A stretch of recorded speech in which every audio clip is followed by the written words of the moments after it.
Good evening and welcome to Election 2020, a Metro Focus special. I'm Rafael P. Roman. Tonight we conclude our series on the 2020 election with a focus on the voters and their voice. We're not just over a week away from the Iowa caucuses when, for the first time, Democratic primary voters will have their say in who will ultimately be the candidate to take on President Donald Trump in November. After a year of nonstop campaigning, it all comes down to this: the voters. It will start with Iowa, then it will move on to New Hampshire, Nevada, and South Carolina later in February. But this year, the nomination may very well be decided in April, when the primaries will come to a handful of states, including New York. But what if there is no presumed nominee even by then? Could we actually see a brokered Democratic convention where other names may emerge, names such as Hillary Clinton or Michelle Obama? And regardless of who wins the nomination or who wins the presidency, what will the country look like after November? Will it manage to come together, or will it be divided even further? That's our focus tonight, and here to break it all down for us are Nayela Amaru, a policy strategist and Iraq veteran; J.C. Polanco, a political commentator and former president of the NYC Board of Elections; and Jarrett Murphy, executive editor of the New York City-focused news organization, City Limits. Welcome back, all of you. Thanks for having us. It's always a pleasure to have you here. So let's start here at home with a New York Times double endorsement of Senators Warren and Klobuchar. What do you make of it? And is it going to make any difference to Iowa caucus voters or to voters beyond Iowa? Let me start with you, Jeff. I generally don't think endorsements make much of a difference, whether it's a person or a newspaper or news organization, except for like a union that delivers troops on the ground or the NRA, which speaks to single-issue voters. So I don't know how much difference it would make in either case. The fact that they split their vote is very interesting, and I think probably limits their ability to have any impact at all. The central decision I think a lot of Democrats face, I mean, people are deciding between Warren and Sanders, but it's the question of to what extent can we push for change and still get someone elected? That's the central question Democrats face. And by splitting their vote between centrist Klobuchar and left-wing candidate Warren, they really kind of make it difficult for someone to figure out what they're supposed to do. You know, Nayela, the interesting thing, it almost got as much coverage as the endorsement, was the selfie that Joe Biden took with the elevator operator, Jacqueline, an African-American worker who, in a documentary that the New York Times itself was shooting, said, "I love you, Joe. You're my favorite. You're the one." And of course, Biden is saying, "This is my Jacqueline endorsement." And it kind of, plays to the stereotype of, lunch bucket Joe versus like the elites, right? What do you say to that? I mean, does it say anything really? Well, I think to Jarrett's point, endorsements mean more to the candidates than they do to the actual voters, and particularly for the New York Times endorsements. People are getting their, news information from other outlets, and so the weight of a New York Times endorsement may not necessarily carry as much sway as it used to have. But to, Vice President Joe Biden's point, at the end of the day, the voters are the best endorsement. And so, while candidates who receive endorsements will, of course, make the most out of it, at the end of the day, it comes out to who are the voters going to support. Yeah. Nothing is like having the New York Times endorsement. Historically, if you have the Gray Ladies endorsement, that's a big deal. But throughout the years, and you're right, Jared, it means less and less. Just last year, we saw how the New York Times endorsed the effort Teach Out against Letitia James here in New York. And Letitia James ends up winning the primary and goes on to win the general election. They have been less consistent and less victorious with their endorsements as I think I have been with my predictions. So it's very interesting to see. But it gives you gravitas with a certain group of voters, especially those with a lot of money in New York, the liberal establishment, those that are looking for a candidate to donate to. And I think that splitting their endorsement is the New York Times hedging their bets against another possible loss in an endorsement race. And I think they did the right thing by at least considering the two females to make history in electing of the first female president. But then I think someone in the New York Times editorial board realizes that in order to beat Donald Trump in November, you're going to need a centrist. You're going to need someone that's going to bring voters in the Midwest. And I think they know Klobuchar is a candidate that is able to do that if push comes to shove.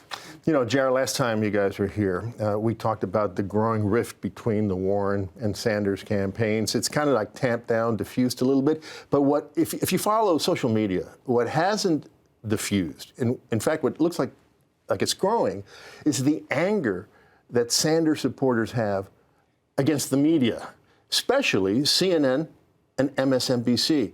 I mean, you read these tweets and it sounds like the Trump supporters talking about fake news. They're saying that the media and these two progressive news networks in particular are trying to torpedo the Sanders campaign. Is that true? And if so, why would they do that?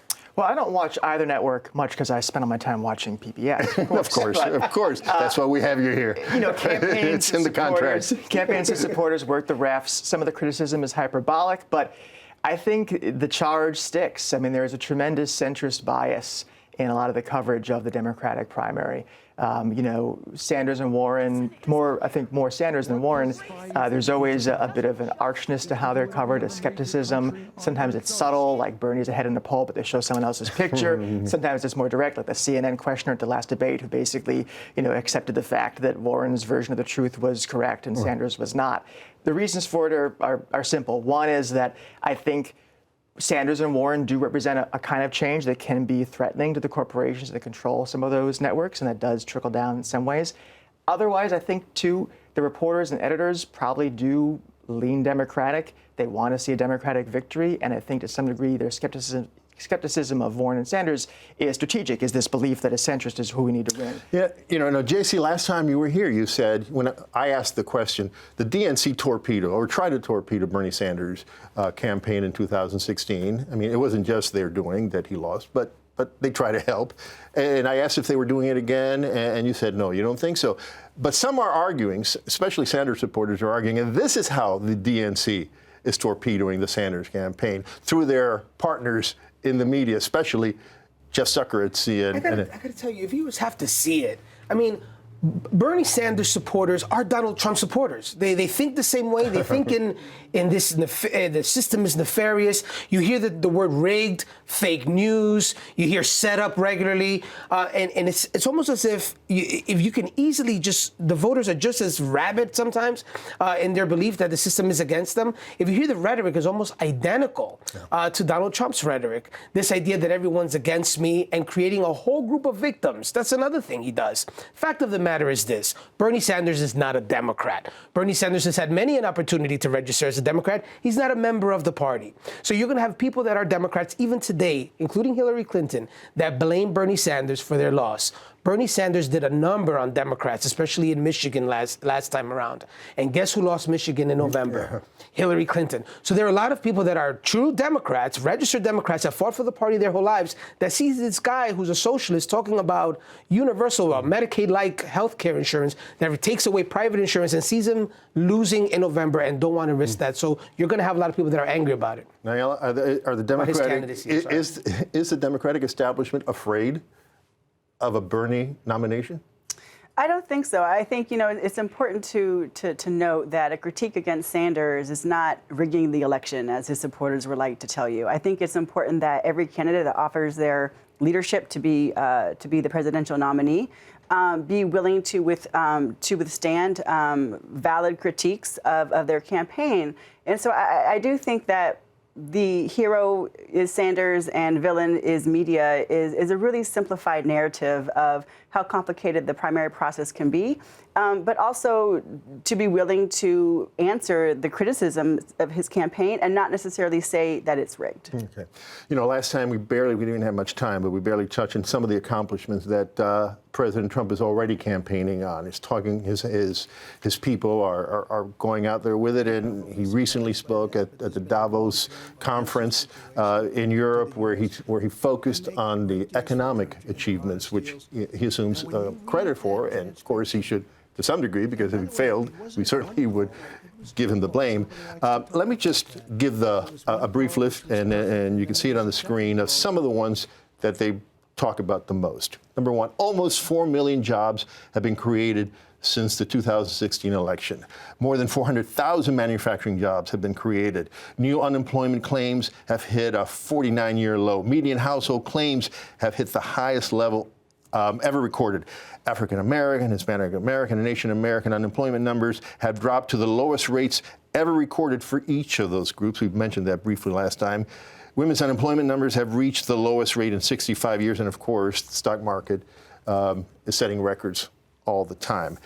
You know, the Democratic candidates, perhaps because of the fog of impeachment, have not, as far as I have seen, really reacted or responded to these numbers and the claim that President Trump is saying that it's his doing.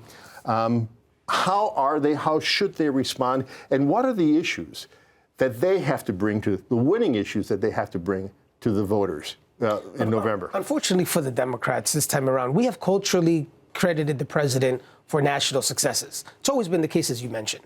You know, when President Obama took over after George W. Bush, we saw the economy improve. The whole country said, look, President Obama took the country from the worst recession in history since the Depression. We heard it over and over again. This time around, because we have done that, we have to somehow give credit to the fact that lowering the tax, the corporate tax rate, it was something that President Trump is going to take credit for. The stock market is booming. As you've mentioned, lowest unemployment records in history. Many Democrats are going to say he's just benefiting from the 8 years of President Obama's policies. And they're going to continue saying that. But the fact of the matter is that culturally, we don't do that. Culturally, we give the credit to the sitting president. And the fact is that deregulation has helped business a great deal. Whatever Democrat comes out of this fog, as you mentioned, is going to be, you have to be able to look at the country and say, yes, unemployment is low, lowest ever, but vote for me because I'm going to do what? And that's what Democrats are concerned about. You have candidates that are saying, we're going to take away your health insurance. We're going to increase taxes. These are all of the things that people credit with the improving economy. That's going to scare the independent voters that are going to make the decision of who's going to win the presidency this year. Nayela, how should the Democrats respond to these numbers?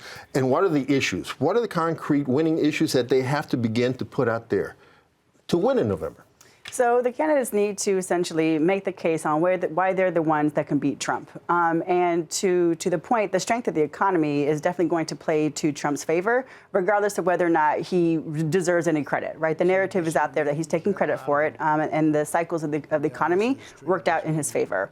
So make the case that they are the ones that can beat Trump. And two, also reclaim the power of why they can also strengthen the economy.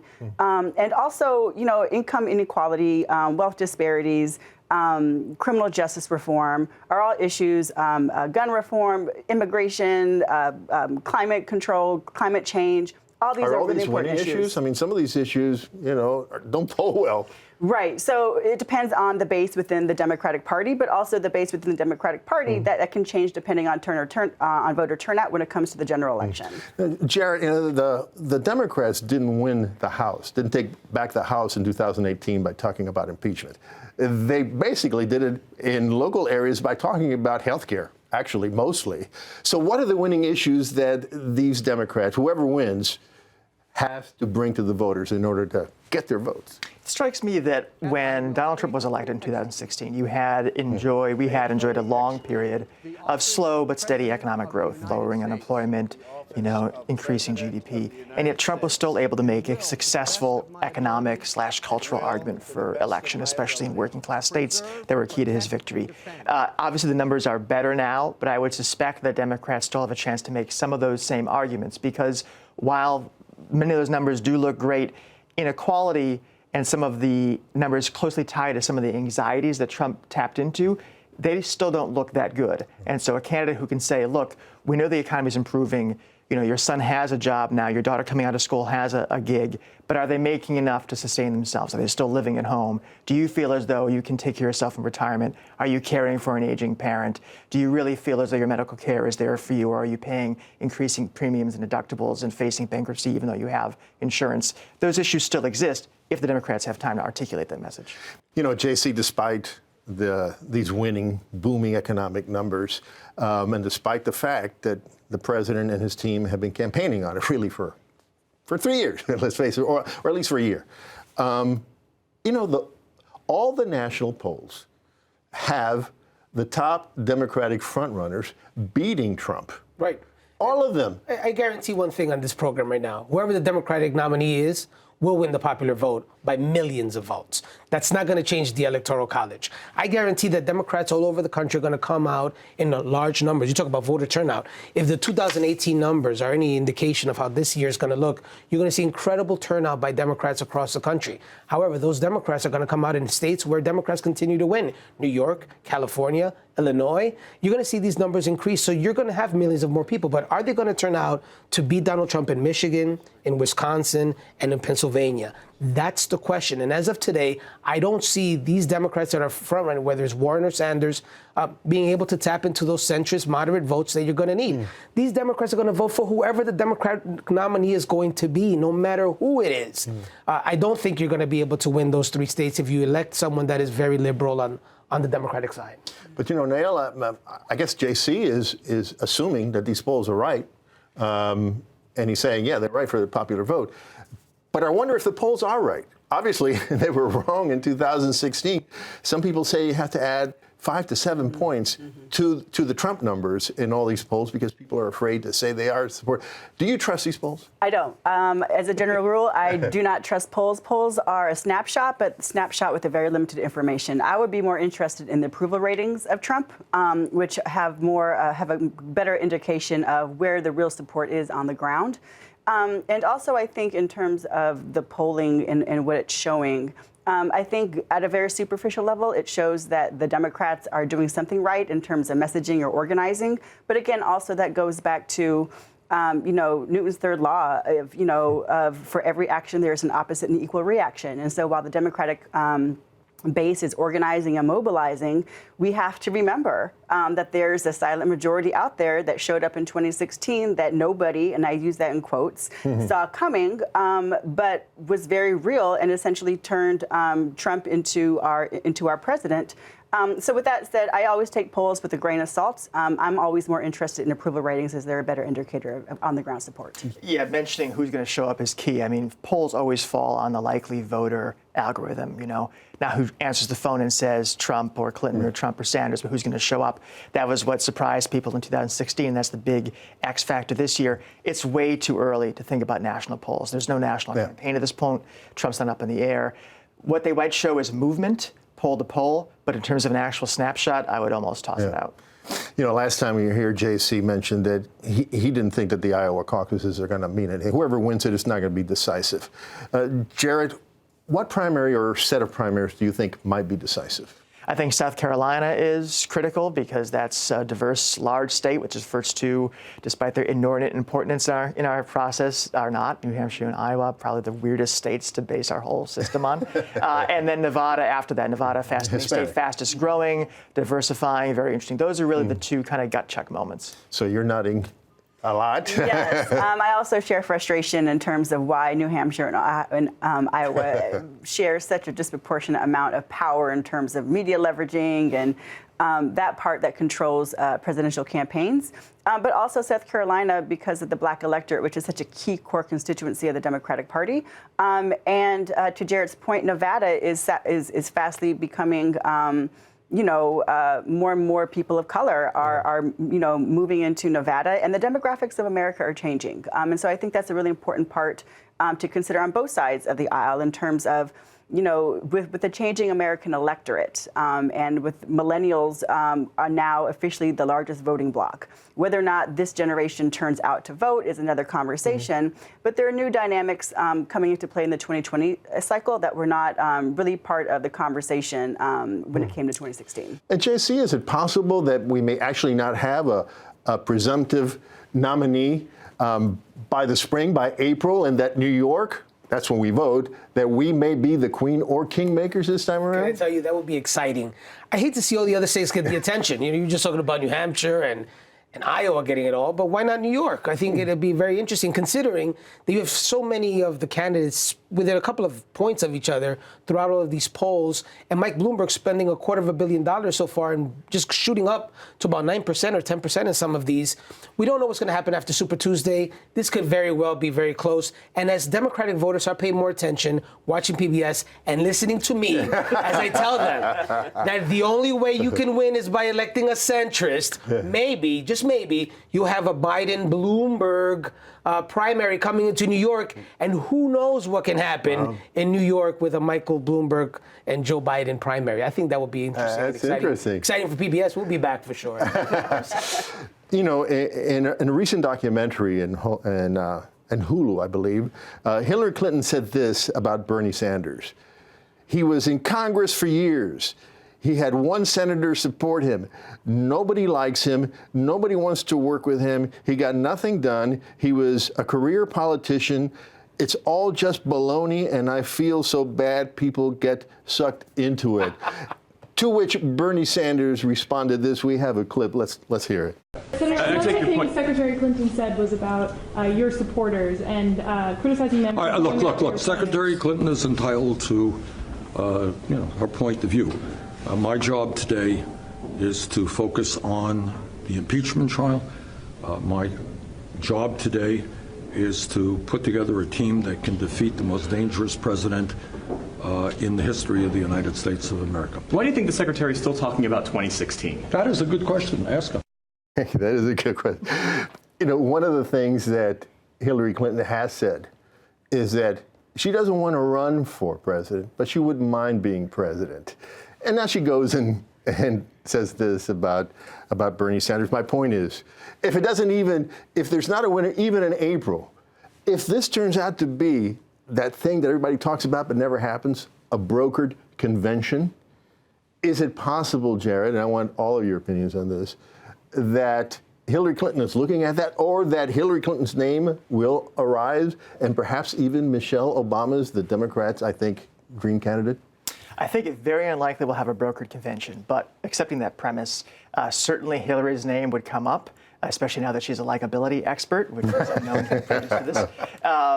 I think a lot of other names would come up too. I don't think that Clinton would be the name because we saw that movie 4 years ago. But I think in the craziness that would be, I suspect, your or my name might come up. And I throw my support entirely behind you. What do you think? I think that if we're going to a broker convention, then the Democrats definitely have issues come November. I think that, whether Hillary Clinton or Michelle Obama, I think those are very unlikely. I think that Really? I think that very unlikely. With that said, I think that the bigger issue for a broker convention is, again, it speaks to the lack of the Democratic Party and voters really having the time to surround and unite behind one nominee, which is one of the issues that happened back in 2016, Senator Sanders stayed on board until June, and by the time the convention came, it was still a very contentious convention.